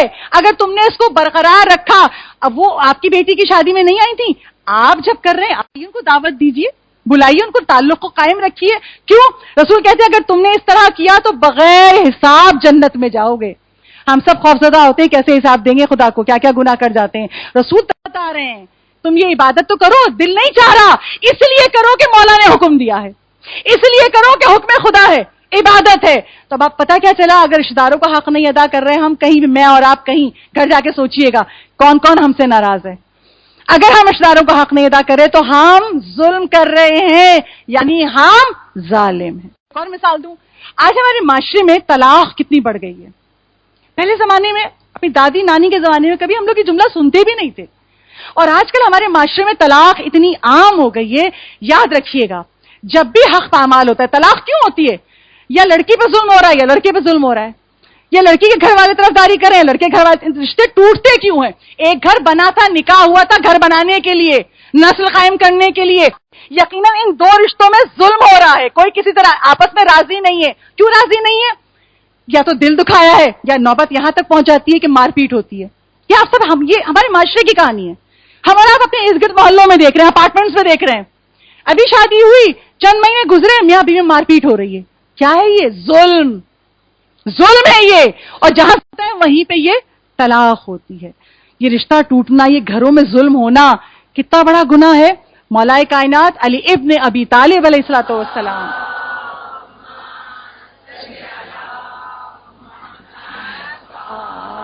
محمد مولا کائنات کوفے میں مولا کا گھر ہے. آپ سب جانتے ہیں, مولا ہم سب کو جائے. مولا زندگی کا کوئی ایسا سال نہ ہو کہ جب کربلا زندگی میں نہ ہو. مولا زیارت کربلا ضرور ملے. جو نہیں گئے ان کو بھی مولا بلائیے, جو جا چکے ہیں ان کو بھی بار بار بلائیے. تو جب آپ زیارت کے لیے جاتے ہیں کربلا، اور جب کوفے کی زیارت کے لیے مسجد کوفہ میں جاتے ہیں تو مسجد کوفہ کے باہر ہی مولا کا گھر ہے، چھوٹا سا گھر ہے، آج بھی خدا نے قائم رکھا ہوا ہے. برابر میں ابن زیاد کا محل ایک کھنڈر بن چکا ہے، جاتے ہیں تو ہم لوگ وہاں لعنت بھیجتے ہیں نا، مگر خدا نے علی کے چھوٹے سے گھر کو آج تک قائم رکھا ہوا ہے. اس روایت کو بیان کر رہے ہیں قیس حمدانی، اور میں جہاں سے اس روایت کو پڑھ رہی ہوں کتاب ہے خدا شناسی کے راستے، وہاں یہ روایت لکھی ہے. مولا علی شدید گرمی میں، لو چل رہی ہے، عرب کی گرمی بہت مشہور ہے، بہت سخت ہوتی ہے عرب کی گرمی، سخت گرمی میں مولا اپنے گھر باہر آ کے بیٹھ گئے اور تلوار ہاتھ میں لیے سر جھکائے بیٹھے ہوئے. قیس حمدانی کہتے ہیں قریب گئے کہ مولا اتنی شدید گرمی ہے، سارے لوگ اپنے گھروں میں آرام کر رہے ہیں، مولا علی آپ بھی اپنے گھر میں آرام کرتے، مولا دھوپ میں آ کے کیوں بیٹھ گئے؟ عزادارو سنو، اور گھر جا کے نا فرش اعلیٰ سے دعا مانگ کے جائیے، اگر ہم نے کسی پہ ظلم کیا ہے تو خدا ہمیں توفیق دے کہ ہم اس کو راضی کر لیں اپنی زندگی میں. جب ایسے حمدانی پوچھتے ہیں مولا کیوں آ کے بیٹھ گئے آپ دھوپ میں، تو مولا کہتے ہیں اس لیے آ کے بیٹھا، ایسا نہ ہو کہ کوئی مظلوم گزرے یہاں سے میرے پاس مدد کے لیے آئے اور دیکھے کہ علی گھر میں دھوپ ہے، شاید آرام کر رہے ہو، چلا جائے. میں نہیں چاہتا کہ کوئی مظلوم میرے در پہ آئے مدد کے لیے اور مجھے نہ پائے، اس لیے میں آ کے دھوپ گیا. سوچو عزادارو، مولا کو کتنا عزیز ہے کہ مظلوم کی مدد کرنا. اس نے کہا اچھا مولا اس لیے دکان میں اس لیے بیٹھا ہوں دھوپ میں. قیس کہتے ہیں ابھی میں اور مولا گفتگو کر ہی رہے تھے کہ دیکھا ایک عورت ہے جو بڑی ہانپتی کانپتی گھبرائی ہوئی چلی آ رہی ہے، اتنی تیز گرمی میں وہ عورت اکیلی چلی آ رہی ہے. آئی مولا کے قریب، ہاتھ جوڑ کے کھڑی ہوگی. کہا مولا ایک حاجت ہے. کہا بولو کیا بات ہے؟ کہا مولا میرا شوہر مجھ پہ بہت ظلم کرتا ہے، مولا اتنا ظلم کرتا ہے کہ مجھے مارتا بھی ہے. مولا چل کے میرے شوہر کی اصلاح کر دیجئے، میں رہنا چاہتی ہوں مگر اس کا ظلم برداشت نہیں ہوتا. روایت کہتی ہے مولا نے سر کو جھکایا. کیوں جھکایا؟ نگاہ امامت سے مولا دیکھ رہے تھے کہ یہ عورت جھوٹ نہیں بول رہی، سچ بول رہی. مولا تو دلوں کا حال جانتے ہیں نا، جو میں نے مجلس کی ابتدا میں کہا تھا کہ جیسے خدا دلوں کا حال جانتا ہے نا، مولا بھی دلوں کا حال جانتے ہیں. مولا سر کو جھکائے ہوئے تھے، سر کو اٹھایا، کہا جب تک تیری مدد کر کے تجھ تک حق نہ پہنچا دوں گھر میں نہیں جاؤں گا، چل میرے ساتھ. اس عورت کے ساتھ چلے، اس عورت کے دروازے پہ پہنچے، دروازہ کھٹکھٹایا.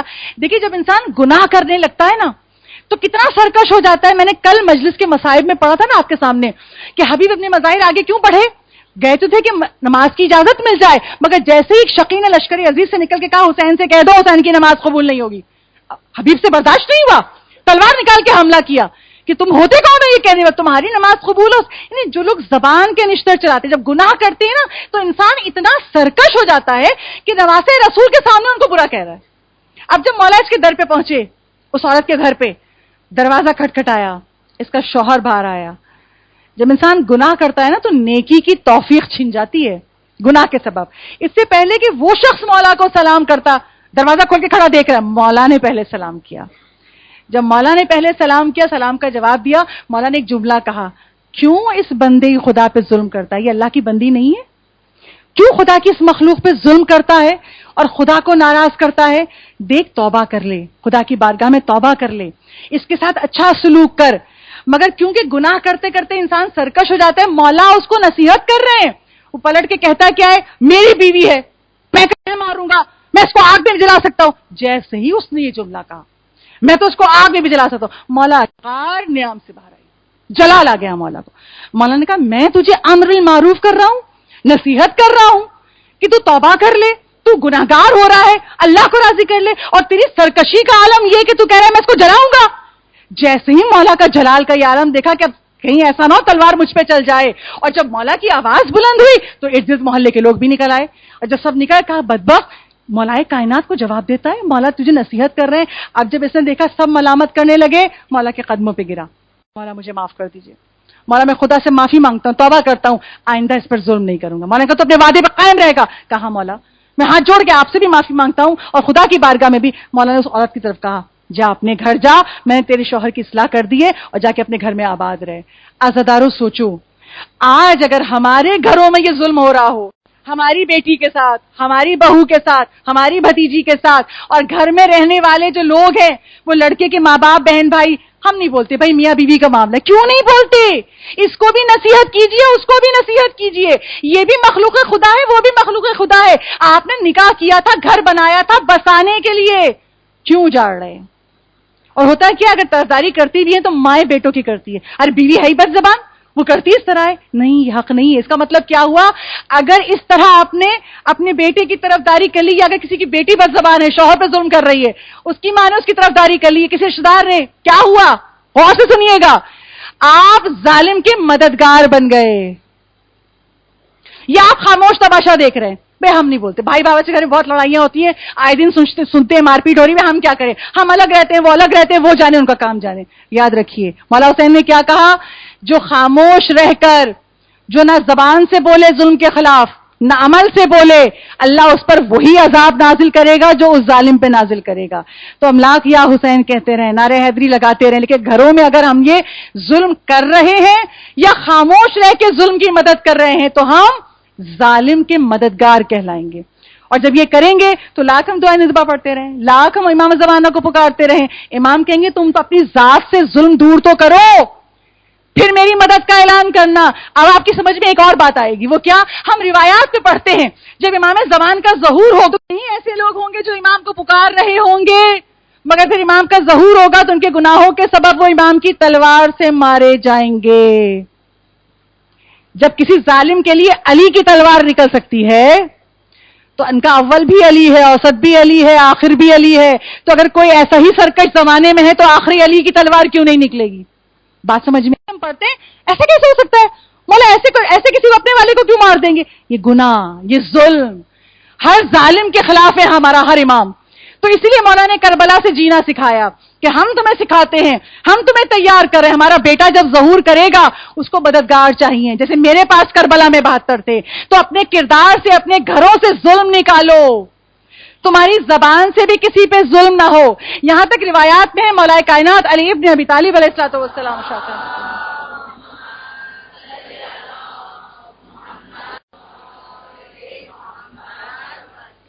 مولا کائنات ارشاد فرماتے ہیں کسی مومن کو اپنی آنکھوں سے بھی اذیت نہ دینا. کتاب ہے 100 موضوع 500 داستان، اس کی پہلی جلد سے میں پڑھ رہی ہوں، وہاں سے میں نے روایت نکالی. مولا کہتے ہیں کسی مومن کو اپنی آنکھوں سے بھی اذیت نہ دینا.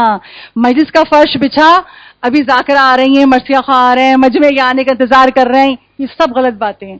فرش ازا بچھا دیا، جو ٹائم مقرر کیا ہے مجلس شروع کر دیجئے. 2 عورتیں ہیں نا، کیا آپ کا ایمان نہیں ہے ملائکہ فرش پر ہیں؟ کیا آپ کا ایمان نہیں سیدہ فرش ازا پر ہیں؟ کیا آپ کا ایمان نہیں ائمہ آتے ہیں؟ اب آپ کس کا انتظار کر رہے ہیں؟ آپ اللہ کے توکل پہ اپنے وقت پہ شروع کیجئے مجلس، مولا خود عزادار بھیج دیں گے. مگر ہم کیا کرتے ہیں؟ فرش ازا پہ بیٹھے ہیں لوگ، ابھی مجلس شروع نہیں ہوئی، اب غیبتیں شروع ہو گئی. فلاں ہیں دیکھو نکلتی نہیں ہے، گھر قریب ہے تب بھی مجلس میں نہیں آتی ہیں، اپنے رشتہ داروں کیا جائیں گی، محلے میں نہیں آئیں گی. سب باتیں ہوتی ہیں نہیں ہوتی ہیں. اور اگر ویسے ہی وہ خاتون آ گئیں تو آنکھ سے شاید دیکھو بھئی آج تو آ گئی، یہ ہوتی نہیں ہوتی ہیں. مولا علی کہہ رہے ہیں کسی مومن کو آنکھ سے بھی اذیت نہ دینا، یہ بھی ظلم کے دائرے میں آتا ہے. مولا ایسے سکھانے والے کیوں سکھا رہے ہیں مولا؟ ہم کہ مولا زندگی بہت سخت ہو جائے گی. نہیں، زندگی سخت نہیں ہو جائے گی. جنت اللہ نے ہر ایک کے لیے نہیں بنائی ہے، جنت اللہ نے مومنوں کے لیے بنائی ہے، سجائی ہے. جنت بنی ہے حسین کے نور سے، جنت حسین کا مہمان خانہ ہے. تو جس بات سے حسین منع کر رہے ہیں ظلم نہ کرنا، میں مظلوم کربلا ہوں، میرے ماننے والے ہو، میرے چاہنے والے ہو، اپنی زندگی میں ظلم نہ کرنا کسی پہ. اگر ظلم کر دیا تو میرے پاس بہشت میں آ نہیں سکتے. کوئی ظالم بہشت نہیں جائے گا، مظلوم بہشت جائے گا. تو بس ہزاروں حسین نے کربلا سے جینا سکھایا. اور اسی لیے مولا ہمیں یاد دلاتے ہیں، ہم بھول جاتے ہیں نا. ہر شب جمعہ، آج شب جمعہ ہے، الحمدللہ خدا ہم سب کو توفیق دے گا، ہم سب آج دعائے کمیل پڑھیں گے. تاکید مولا ہے، مولا تاکید کرتے ہیں دعائے کمیل پڑھو. اس دعائے کمیل میں ایک جملہ میں آپ کے سامنے دوہرا دوں کہ مولا کیسے یاد دلاتے ہیں ظلم نہ کرنا. دعائے کمیل کا جملہ ہے اللہم اغفر لی الذنوب التی تنزل البلا. بار الہ میرے وہ تمام گناہ معاف فرما دے جن کی وجہ سے بلائیں نازل ہوتی ہیں. جب ایک پوچھنے والے نے سید سجاد امام زین العابدین علیہ الصلوۃ والسلام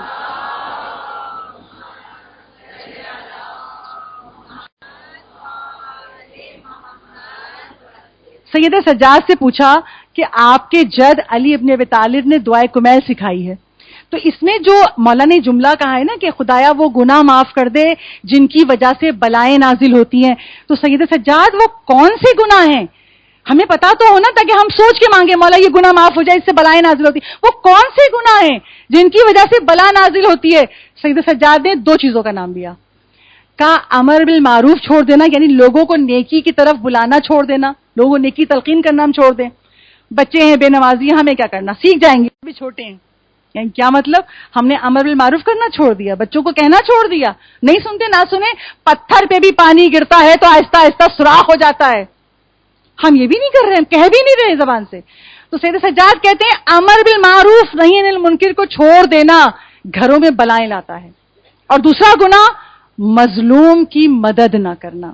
آج کتنے لوگ ایسے خواتین ملتی ہیں, پوچھتی ہیں پتہ نہیں ہم نے ابھی اپنا گھر بنایا, نیا بیٹے کی شادی کی, مگر پتہ نہیں کیا کس کی نظر لگ گئی, کس نے جادو ٹونا کر دیا, جب سے ہم آئے بلاؤں میں گرفتار ہیں. کبھی یہ نقصان ہو جاتا ہے, کبھی فریج خراب ہو گیا, بیٹے کا ایکسیڈنٹ ہو گیا, یہ ہو گیا, پتہ نہیں کس نے کیا کرا دیا. کسی نے کچھ نہیں کرایا ہے. دعائے کمیل میں مولا سمجھا رہے ہیں, مانگو اللہ سے ہر شب جمعہ معافی ہو. تمام گناہ کے لسٹ وقت میں گنجائش نہیں, میں ایک جملہ بتا رہی ہوں کہ خدایا وہ گناہ معاف کر دے جو بلائیں نازل کرواتے ہیں. یہ بلائیں کسی نے کچھ کرایا نہیں ہے, یہ ہماری کیا کرایا ہے, یہ ہمارے ہی گناہ ہیں جن کے سبب بلائیں آ رہی ہیں. گھر میں نماز کی پابندی نہیں ہے, گانے بج رہے ہیں, بہو پہ ظلم ہو رہا ہے, بچے کئی ہیں, 4-5 بچے ہیں اور روزانہ گھر میں دعوت ہو رہی ہے, وہ بچوں کو دیکھے کہ اتنا کھانا پکائے. آپ کبھی ایسا بھی کیجئے, کچھ اس نے پکایا کچھ بازار سے منگا لیجئے, تاکہ وہ تھک گئی, وہ بھی انسان ہے, جتنا ہم نہیں کر سکتے وہ کیسے. یعنی یہ احساس تو دل میں ہو کہ ہمارے ہاتھ سے ہمارے عمل سے کسی پہ ظلم نہ ہو. ہم اسے ظلم سمجھتے ہی نہیں اور اس کی وجہ سے بلائیں گھر میں آ رہی ہیں, نہیں کسی نے کچھ کرا دیا ہے. تو مولا ہر شب جمعہ دعائے کمیل میں سکھا رہے ہیں, ان سے بھی مانگو اور سوچو کہیں ہم ظالم کے مددگار تو نہیں بن رہے, کہیں ہم سے کہیں کسی کا حق پامال تو نہیں ہو رہا, باپ کا, بھائی کا, بیٹی کا, بہو کا, کسی پڑوسی کا, رشتہ دار کا. اگر ہم کسی کا حق پامال کر رہے ہیں, چاہے جان بوجھ کر نہ دانستگی میں صحیح, اگر ہم سے کسی کا حق پامال ہو رہا ہے تو ہم ظالم ہیں, ظلم کر رہے ہیں.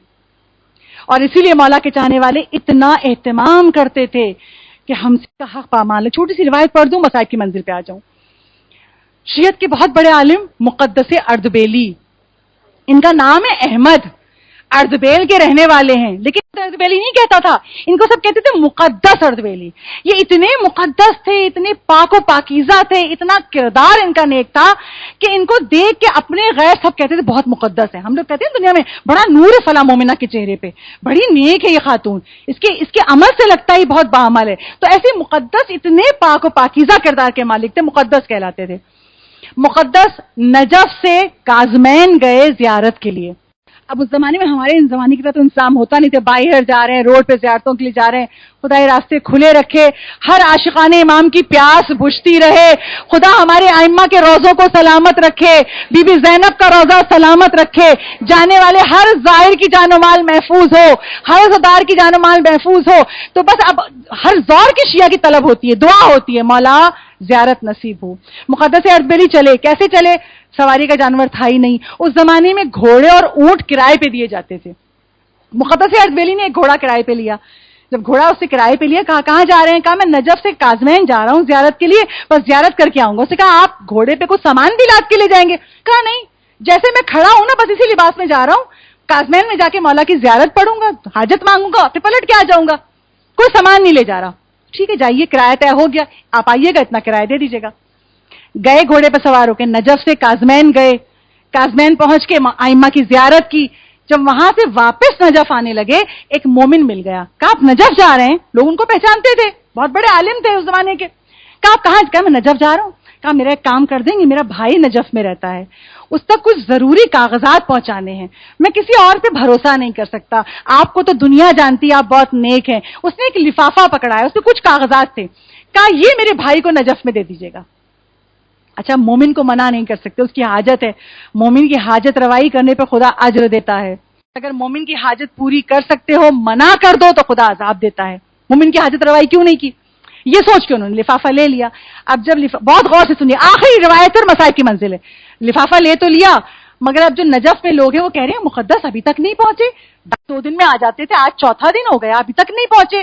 اب جب لوگوں نے دیکھا 4 دن کے بعد آ رہے ہیں, تو گھوڑے کی لگام پکڑی ہوئی, گھوڑے پر بیٹھے نہیں ہیں, اور ان کا حلیہ بتا رہا ہے بہت تھک گئے ہیں, پیروں سے چلا نہیں جا رہا. لوگوں نے کہا مقدس اردبیلی یہ کیا, جب سواری کا جانور تھا تو پیدل کیوں, اس گھوڑے پر بیٹھ کے کیوں نہیں آئے. اب تھکے ہوئے مقدس اردبیلی, کا وجہ یہ کہ 2 حق ٹکرا رہے تھے. کہا کیا 2 حق ٹکرا رہے تھے, کا گھوڑے کے مالک سے کہہ کے گیا تھا فقط میں بیٹھوں گا, کوئی سامان نہیں لے جاؤں گا. اور ایک مومن کا حق یہ تھا, اس نے کہا لفافہ لے جاؤ, تو اس لفافے کا کچھ نہ کچھ وزن تو ہوتا ہے نا. یہ تو نہیں وعدہ کیا تھا نا کہ کچھ ساتھ لے کے جاؤں گا, کہا تھا یہی بس جو لباس پہنا اس میں جاؤں گا. اگر لے کے بیٹھ جاتا تو یہ اس پر ظلم تھا جو کہا اس کے خلاف. سوچئے علی کا شیعہ اتنا محتاط ہوتا ہے, کہا بس یہ سوچ کے نہ اس کو لفافہ واپس کر سکتا تھا, اس لیے گھوڑے کی لگام پکڑ کے آیا کہ اس کا بھی حق ادا ہو جائے, اس کا بھی حق ادا ہو جائے. عزاداروں, آج کی دنیا میں کوئی کرے گا تو کیا کہے گا, ارے بے وقوف ہیں, ارے یہ تھوڑی کہا ہے مولا نے, یہی کہا ہے مولا نے. اسی لیے میں اور آپ زیارت کو ترستے ہیں. اور مقدس اردبیلی کا مقام کیا ہے کہ مقدس جب رات کے اندھیرے میں بھی مولا کے روضے پہ جاتے تھے, خدام دروازہ بند کر چکے ہوتے تھے, یہ فقط جا کے کھڑے ہوتے تھے, یا علی کہتے تھے, دروازہ کھل جاتا تھا. کیوں؟ اس لیے کہ زندگی بھر ظلم سے بچتے رہے, گناہ سے بچتے رہے. عزاداروں, بس حسین نے کربلا سے سکھا دیا اپنی زندگیوں میں ظلم نہ آنے دینا. اگر حسینی ہو تو کبھی ظلم نہ کرنا اور کبھی کسی ظالم کے مددگار نہ بننا, ظلم کے خلاف ڈٹ جانا. ہم گھروں میں نہیں بولتے, ڈرتے ہیں, اور کربلا میں کمسن بچے ظالموں کے خلاف ڈٹ گئے. آج پرسہ دیں گے کمسن اونو محمد کا. یہ وہ بچے ہیں جنہوں نے کربلا میں ظالم کے خلاف جہاد کیا ہے. عزاداروں, کربلا میں ایسا لگتا ہے قانون قدرت بدل گیا. ذرا کراچی کے حالات بگڑ جائیں, فلاں علاقے میں بم بلاسٹ ہو گیا, فلاں جگہ ٹارگٹ کلنگ ہے, تو ہم سب مائیں ہیں نا, ہم پہلا کیا کہ بیٹا دیکھو زر مت جانا. ماؤں کے دل یہاں ہوتے ہیں, اٹکے ہوتے ہیں, بیٹا اس علاقے میں نہ جانا, خیال کرنا, حالات بہت خراب ہیں. ابھی دن سے ہماری میڈیا پہ آ رہا ہے کراچی کی سائڈ سے طوفان ٹکرائے گا, ہم مائیں, بیٹا دیکھو اس طرف نہ جانا, خیال کرنا, ہاں کام ہو جائے تو سیدھے گھر آ جانا. ماں کی فطرت کیا ہے, میرے بچے کو کوئی تکلیف نہ پہنچے, یہ ماں کی فطرت ہے.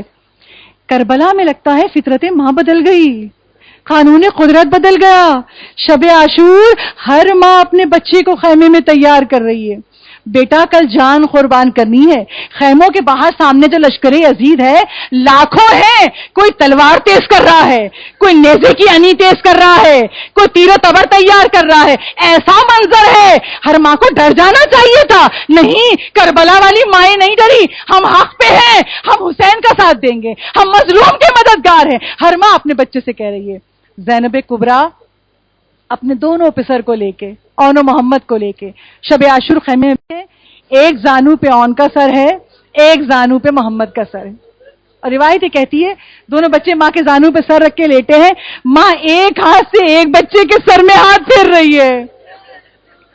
ماں ہے نا, پتہ ہے کل یہ بچے نہیں رہیں گے, اور دوسرے ہاتھ سے دوسرے بچے کے سر میں ہاتھ پھیر رہی ہے اور کہتی جاتی ہیں زینب کبریٰ, دیکھو بیٹا تمہیں نسب میں شجاعت ملی ہے, تم حیدر کرار کے نواسے ہو, تم جعفر طیار کے پوتے ہو. بیٹا کل ماں کو شرمندہ ایسا جہاد کرنا کہ یہ لشکر یزید پکار اٹھے کہ حیدر کرار کے نواسے آئے ہیں, جعفر طیار کے پوتے لڑ رہے ہیں. بیٹا ایسا جہاد کرنا, ماں بیٹوں کو تیار کرے. اور بچے کہتے ہیں اماں ایسا ہی ہوگا, ہم آپ کو شرمندہ نہیں کریں گے. پوری رات زینب اپنے بچوں کو تیار کریں. سامنے لشکر سے کہتے ہیں حسین کے لشکر سے آوازیں آتی تھی دعا پڑھنے کی, تلاوت قرآن کی, اور لشکر عزیز سے آوازیں آتی تھی تلوار تیز کرنے کی, انی تیز کرنے کی. اس عالم میں مائیں بچوں کو موت کے لیے تیار کر رہی ہیں. روز عاشور آ گئی, سب قربان ہو رہے ہیں. اونو محمد جاتے ہیں مگر مولا سے اجازت نہیں ملتی. جب جاتے ہیں مولا سے اجازت مانگتے, ماموں مقتل میں جانے کی اجازت دیجیے. اور ہر بار حسین مظلوم رو پڑتے ہیں, کہتے ہیں بیٹا تمہیں آغوش میں پالا ہے, آغوش کے پالوں کو کیسے مقتل میں جانے کی اجازت دے دوں, اجازت نہیں مل رہی. بچے آئے, بی بی زینب کبریٰ کے, اماں اجازت دلوا دیجیے, ہم صبح سے کوشاں ہیں, ہمیں اجازت نہیں مل رہی. زینب کبریٰ نے ایک ہاتھ سے اون کو پکڑا, ایک ہاتھ سے محمد کو پکڑا, اور چلی مولا حسین کے خیمے میں. عزاداروں کلیجے پہ ہاتھ رکھ کے سوچو, جس ماں کو اللہ بیٹے دے دے اور بیٹا جوان ہو جائے, برابر میں کھڑا ہو جائے بیٹا, مائیں سینہ چوڑا کر کے کہتی ہیں ارے میرے جنازے کی زینت ہے, مر بھی گئی تو میرا جنازہ میرا جوان اٹھائے گا. ہم اپنے جوانوں کی زندگیاں مانگتے ہیں, اور زینب ایک ہاتھ سے اون کو پکڑ کے ایک ہاتھ سے محمد کو پکڑ کے مولا حسین کے خیمے میں آئی, اور آ کے کہتی بھیا آج کچھ مانگنے آئی ہوں, منع نہیں کرنا. حسین مظلوم کہتے ہیں زینب کیا مانگنا چاہتی؟ بھیا میرے بچوں کو مقتل میں جانے کی اجازت دے دو. اے بی بی تم کو ہمارا سلام. زینب کبریٰ جب ہم سنتے ہیں ہم سے برداشت نہیں ہوتا. ایک نہیں 2 فرزند لے کر آئی ہیں اور مرنے کی اجازت مانگ رہی ہیں. مولا آقا ہے میرے بھائی میرے بچوں کو جانے کی اجازت دے دیجئے. حسین رونے لگے. ارے زینب آج قربانی کا دن ہے, یہ تو نے کیا مانگ لیا؟ جہاں میں نے اجازت دی, ادھر مولا نے اجازت دی, ادھر زینب کبریٰ نے بچوں کو تیار کیا. ایک بیٹے کے سر پہ حیدر کرار کا امامہ رکھا, ایک بیٹے کے سر پہ جعفر طیار کا امامہ رکھا, عباس علمدار نے گھوڑوں پہ سوار کرایا. زینب قریب گئی, جیسی زینب قریب گئی نا بچوں نے سر جھکایا. اماں کیا کہنا چاہتی ہیں؟ بیٹا اگر لڑتے لڑتے نہر فرات تک پہنچ جاؤ تو خبردار پانی نہیں پینا. یہ ماں ان سے کہہ رہی ہے جو 3 دن کے پیاسے ہیں. ارے ہم مائیں بچوں کی چند گھنٹے کی پیاس برداشت نہیں کر سکتے نا, ہم سے نہیں برداشت ہوتا. اگر بچہ روزہ رکھ لے تو مائیں بڑی بے چینی سے افطار کا انتظار کرتی ہیں. میں اپنے بچے کو یہ بنا کے پلاؤں گی. زینب سے پوچھو 3 دن کے پیاسے بچے, اور زینب کہہ رہی ہیں اگر لڑتے لڑتے فرات تک چلے جاؤ تو خبردار پانی نہیں پینا, اس لیے کہ بیٹا ابھی اصغر پیاسا ہے, ابھی سکینہ پیاسی ہے, ابھی حسین پیاسے ہیں, خبردار ان سے پہلے پانی نہیں پینا. ہزاروں بچوں نے کہا اماں ایسا ہی کریں گے. گئے دونوں لال اور اس شان سے لڑے کہ لشکر یزید سے صدا آئی ارے ان کو زیر نہیں کر پائیں گے, یہ حیدر کرار کے نواسے ہیں, یہ جعفر طیار کے پوتے ہیں. عمر سعد کہتا ہے اگر یہ مل کے لڑ رہے ہیں تو ہم نہیں ان کو زیر کر سکتے, ان کو الگ کرو. چاروں طرف سے حملہ ہوا, یہ بچے لڑتے لڑتے جب گھوڑے سے گرنے لگے مامو ادرکنی, آخری سلام لیجئے, مامو مدد کو آئیے. یہ صدا سن کے عباس دوڑے, حسین دوڑے. ایک کے لاشے کو عباس نے اٹھایا, ایک لاشے کو حسین مظلوم نے اٹھایا, لے کے خیمے میں آئے. جیسے ہی خیمے میں لاشیں رکھے بیویوں نے گھیر لیا. مولا حسین دیکھ رہے ہیں زینب نہیں ہے, زینب نہیں ہے. فضا سے پوچھا زینب کہاں ہے؟ کہا سجدہ شکر میں سر رکھے ہوئی ہے, خدا میری قربانی کو قبول کر لے. کہا زینب کو بلاؤ. بی بی زینب آئی ہیں. اسرار ایک جملہ اور سن لو, 1 منٹ کا جملہ. جب شہزادی زینب مدینے گئی تھی نا تو جناب زینب کے شوہر نے پوچھا تھا, جناب عبداللہ نے پوچھا تھا زینب میں نے سجاد سے سنا ہے کونو محمد کے لاشے پہ روئی نہیں تھی. عزادارو آج آنسو نہیں روکنا, آج ان کو روئیں گے جن کی ماں نہیں روئی. عبداللہ ابن جعفر طیار کہتے ہیں بی بی زینب کے شوہر پوچھتے ہیں زینب میں نے سنا ہے تو آنو محمد کے لاشے پہ روئی نہیں تھی, ایسا کیسے ہوا؟ تو ماں ہے تو روئی کیوں نہیں؟ جناب زینب کہتی ہیں ہاں عبداللہ میں نہیں روئی تھی. کہا کیوں نہیں روئی تھی؟ اس لیے کہ جب میرے بچوں کے لاشیں آئے نا میں نے اپنے بھائی کے چہرے کو دیکھا, میرا بھائی رو رہا تھا. میں نے سوچا اگر میں رونے لگی میرا بھائی شرمندہ ہوگا کہ بہن کی کمائی لٹ گئی. میں یہ سوچ کے نہیں روئی. عزادارو زینب کھڑی تھی, مولا حسین رو رہے. کہا زینب آج میں حکم دیتا ہوں بچوں کو سینے سے لگا لے. ادھر مولا نے حکم دیا, دونوں لاشوں کے درمیان زینب آ کے بیٹھ گئی. آن کی سانسیں ختم ہو چکی تھی, محمد کی چند سانسیں باقی تھی. آ کے دونوں جنازوں کے بیچ میں بیٹھی, ایک کے سینے پہ ہاتھ رکھا, ایک کے سر پہ ہاتھ رکھا. محمد کے لب ہل رہے تھے. زینب نے کان قریب کیا, بیٹا کہہ رہا تھا اماں ہم نے پانی نہیں پیا, اماں ہم نے آپ کو سرخرو کر دیا, آپ ہم سے راضی ہیں نا؟ زینب نے سینے سے لگا لیا, آن سے کہنے لگی آن محمد چھوٹا ہے, اب ماں کے پاس نہ ہوگا, بھائی کا خیال رکھنا.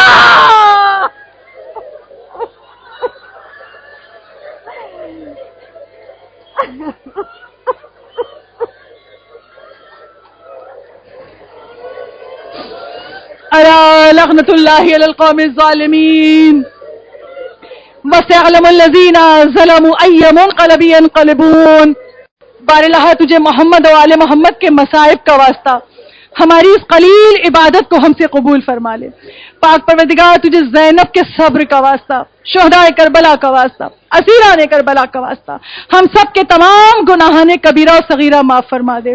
پاک پروردگار ہم سب دلوں میں حاجتیں لائی، سب مومنات حاجت مند ہیں، بار الہ فرش ازا پہ ملائکہ بھی کھڑے ہیں، جناب زہرا بھی تشریف فرما ہے، ان سب کی آمین شامل ہوگی، ہماری حاجتیں قبول ہوں گی، سب مل کے آمین کہیے گا۔ بار الہ ہم سب کے دلوں میں جو جو حاجات ہے غیب سے پورا فرما، جو لا ولد ہے اسے اولاد کی نعمت عطا فرما، جو صاحب اولاد ہے اس کی اولاد کو نیک صالح فرما بردار اطاعت گزار بنا، جو رزق و روزی کے مسائل میں مبتلا ہے اس کی روزی کا سبب بنا دے، رزق میں برکت دے دے، قرضدار کا قرض غیب سے ادا کر دے، جو مومنان آل محمد میں بیمار ہیں تجھے حسین کی بیمار بیٹی کا واسطہ غیب سے شفا کامل عطا فرما۔ خدایا محسن علی پٹیل جو بہت زیادہ بیمار ہیں، خدایا ان کو غیب سے شفا کامل عطا فرما۔ پاک پروردگار ہم سب جن جن روحانی امراض میں، جسمانی امراض میں مبتلا ہے، بحق حسین ہم سب کو شفا تو شفا کامل عطا فرما۔ پاک پروردگار زمانے کے مظالم بڑھ رہے ہیں، رضائے حسینی کے دشمنوں کو نیست و نابود کر دے، خدایا دشمن کا شر انہی کی طرف پلٹا دے، پاک پروردگار ان کی سازشوں میں انہی کو پھنسا دے، اور جہاں جہاں دنیا میں اذا میں مصروف ہے مومنین، کل مومنین و مومنات کی جان، مال، عزت، آبرو اور ایمان فرما۔ پاک پروردگار ہمیں ایسے اعمال کی توفیق عطا فرما کہ وقت میں پردہ غیبت میں بیٹھا ہوا وقت کا امام ہم سے راضی ہو جائے، امام کی دعا میں ہمارا نام شامل ہو جائے۔ پاک پروردگار اس مظالم کے خاتمے کے لیے امام کے ظہور میں تعجیل فرما۔ جب امام ظہور فرمائیں، صدا دیں، تو لبیک کہنے والوں میں ہم سب آگے ہوں۔ ربنا تقبل منا انک انت السمیع العلیم۔ ماتم حسین۔